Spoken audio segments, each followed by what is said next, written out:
professional. We are in Delhi for the ACMA annual conference, and I'm so glad that I caught on to Mr.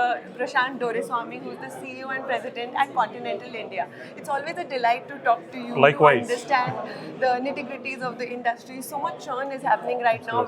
We just got a bonanza, which we're calling the GST 2.0. Absolutely. Let's start with that. Sure. What do you think will be because even auto components have sort of gotten a relief, so battery makers, Absolutely. and there are like so many aspects to it. So let's get right into it. What do you think is the immediate impact going to be for the industry? So absolutely, this is a great move from government.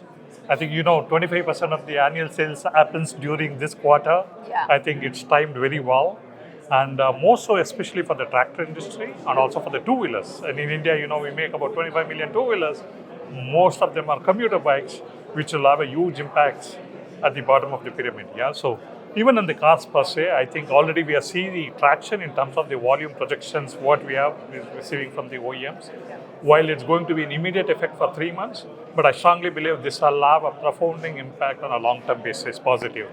And also demand growth, more money in the hands Absolutely. of people. So it's not the direct things that matter. It's the consumption growth is Absolutely, expected. absolutely. Yeah. So there will be a consumption-driven economy. Correct. So for your business, how do you look at India as a future? Because you're a global company. Absolutely. You have businesses elsewhere as well. You're now supplying to so many other global. Absolutely. So how is the geopolitical situation shaping up the business for you in India? Absolutely. And we have been hearing about this transformation in the automotive for last 5 years. Yeah.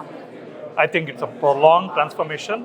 If you ask me, will it cool down? I don't think so. Next decade or so, I would say it's going to be really challenging. I would put it across as a pace. What is pace? I think markets are becoming highly polarized. I think we need to get ready for that. Then also there's a lot of automation which is currently underway in terms of vehicles getting automated, at least in India as for the up to L2 and L2 plus. Yeah. And C is connected. We already started seeing from horsepower to terabytes of data. So that's how really the content per vehicle which is increasing, and of course electrification, which there is a great push from the government as well as the ecosystem is also now with a lot of localization and the new model introduction. So it is going to change. I think these four are going to be the Key pillars, strong drivers. And also we have seen the growth shifting from west to east. So will this sustain, or east will come back with a profound actions? So we have to wait and see. Time will tell us. But certainly, everybody is looking at the growth, eastern part of the world as a growth area. Absolutely. Yeah. And obviously that scale advantage that India has. So with countries becoming protectionist, we're talking of trade talks. How does that impact someone like you who's a global player, as well as supplying to different parts of, like we spoke of making in India for the globe. How is that going to impact with the undercurrent of trade talks, and how countries are sort of looking at the future? So as far as the Indian automotive industry is concerned, not much impact, because the imports from US is not so big. Yeah. We rather export US as an export market. So from that perspective.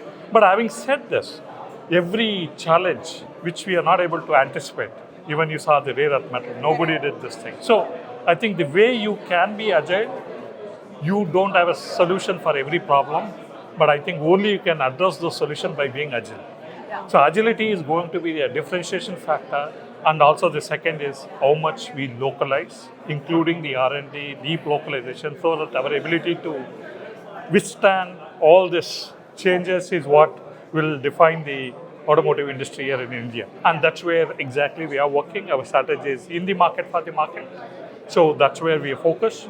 And more so, India is also a very value-driven market. So we do have technologies, but when you bring those technologies to India, you have to really make it affordable. And you can make that affordable only with local R&D and localization. And that's the focus area for us as an And that's automotive. also one of some of the bigger challenges for you, because Absolutely. you have global level technologies, how to Indianize them, Absolutely. how to make them more Absolutely. accessible for the local Absolutely. person. So that's one of the challenges that Absolutely. you always Absolutely. face. So in terms of localizing in India, what are some of the key use cases and area where you see like growth areas where there's immense potential for you as a company globally? So one, we always been the leaders in the safety side, which we have in a mature state. Now the biggest potential is coming from connected vehicles in the body electronics side. Yeah, so already OEMs are talking about software-defined vehicles, SDVs, and that's where we are the leaders in the SDV globally. So how do we introduce SDV to the Indian market? So the ability to really compress the subsequent model development time and also cost is what. And the second is what is SDV? So we are focusing on the middleware, what we see, so that our ability to really make our OEMs also successful is one area. So that's a huge growth area. And third, of course, on the autonomous side. While autonomous, we have to look at automated, assisted, automated, and autonomous. Autonomous could be a long dream for India, given the infrastructure and the other driving discipline challenge. But already you see there's a lot of uptake on the convenient features on the automation side. Recent launch of Tata Harrier with automated park assist. So that's an example. Yeah, I know, and you had a great display Absolutely. there. So, from India to the world, how do you see the export potential? Because auto components industry in India is really lauded even by the ministers and the government for their export potential and the growth potential that newer emerging markets have. So, if you could talk a little bit about that. I would put it in three buckets. I think one huge potential for us to tap is on the development side, R&D. With so much of software content increasing in the vehicle, I think India is a place where we every year about 2 million graduate engineers pass out. Where else you can get so many talents? So that's one high potential where you can go into the next leap. Second is certainly in terms of a localization. India has always been a frugal approach of producing manufacturing with a combination of automation and manual skills. I think that's where there's other opportunity. And the third is I strongly feel on the sustainability side. I think you address sustainability with change in attitude, change in process, and change in material. And you require a lot of mechanical engineers.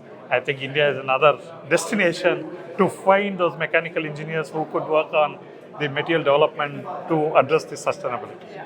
Lastly, just wanted to know what are some of the key challenges, like one you said was localization of technology and making it affordable for people. What other challenges do you foresee? Because you have to sort of prepare for 10 years ahead, 5 years ahead. Absolutely. So one is to localize some of this technology, immediately you don't have volumes.